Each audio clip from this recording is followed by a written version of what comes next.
Tinnitus is a common problem affecting about 15 to 20% of our population.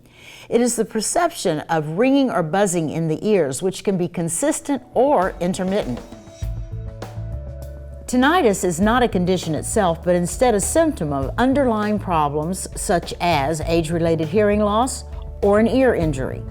The hearing aid and audiology specialists at Lake, Ear, Nose, Throat, and Facial Plastic Surgery talked to us about tinnitus and their approach to treating it.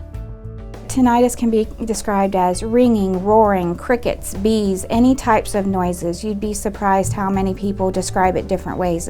So it can be just any type of noise that you hear in the ears. You can hear it in one ear versus the other, or sometimes it just sounds centrally located like it's just in your head. Tinnitus is usually in correlation to nerve damage. It can develop over time, and not everybody that has nerve damage has tinnitus. It's just luck of the draw. Some people have it, some people don't.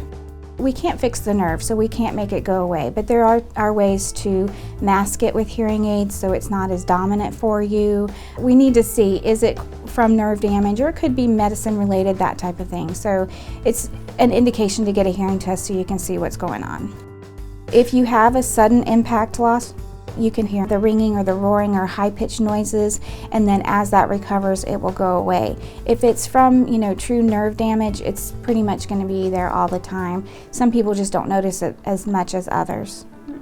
The American Tinnitus Association says that while there is no cure for tinnitus, there are some things patients can do to find relief. Here are a few of their recommendations. Hearing aids.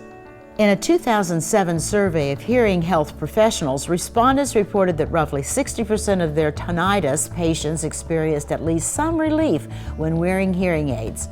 Roughly 22% of the patients found significant relief.